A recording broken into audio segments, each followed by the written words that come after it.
મિત્રો, ગુજરાત જ્યારે સરદાર વલ્લભભાઈ પટેલની જન્મ જયંતિ નિમિત્તે એકતા દિવસ ઉજવી રહ્યો છે એવા સમયે મને યાદ આવ્યું કેજરીવાલ સાહેબનું એક બયાન. જ્યારે સ્ટેચ્યુ ઓફ યુનિટી બની હતી ને એમને તકલીફ પડી હતી. સાંભળો એ બયાન. आज से 4 दिन पहले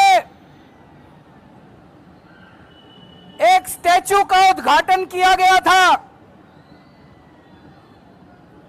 दुनिया के सबसे ऊंचे स्टैचू का उद्घाटन किया गया था.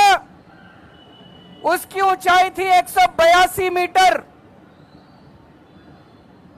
दोस्तों, देश को तय करना है हमें इस दुनिया के सबसे बढ़िया, सबसे शानदार, सबसे बेहतरीन पुलों की जरूरत है कि स्टैचू की जरूरत है. હવે વિચારવાનું એ છે કે આ સરદાર સાહેબની મૂર્તિ બની એમાં તકલીફ આને શું પડી અને શું કામે પડી.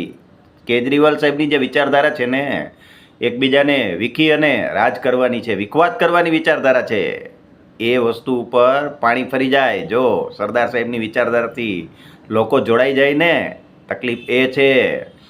ગુજરાતમાં જ્યારે મોદી સાહેબ સ્ટેચ્યુ ઓફ યુનિટી આવી રહ્યા છે, એકતા દિવસ ઉજવાઈ રહ્યો છે, એવા સમયે કેજરીવાલ સાહેબ આવે છે અને વિખવાદ કરાવવાના ઈરાદાથી આવે છે. હું તમને ચેતવવા જ માગું છું, બીજું કાંઈ કહેવા નથી માગતો. નકર મૂર્તિઓમાં આ વ્યક્તિ નથી માનતો એવું પણ નથી, મૂર્તિઓ એમને પણ બનાવેલી છે. જુઓ. અને પુલની વાત કરતો હોય ને સાહેબ, તો મોદીજીના કાળમાં જે પુલ બન્યા છે ને, વિશ્વ લેવલે એમની ચર્ચા થયેલી છે. દેશની જનતાએ તો જોયું જ છે. બોમ્બેમાં દરિયાની અંદર પુલ બનાવ્યો છે, કોલકાતામાં આધુનિક પુલ બન્યો છે, દ્વારકામાં બન્યો છે, આપણે અહીંયા ભરૂચમાં બન્યો છે. ઘણા એવા પુલ બન્યા છે કે જે દાખલો બેસાડી શકાય એવા પુલ છે.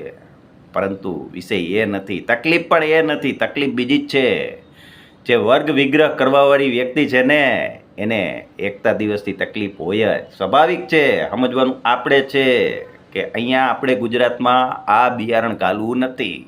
ટૂંકમાં કહું તો સાચી લાગે ને વાત, કરી નાખો વિડીયો શેર. ચાલો, જય હિન્દ.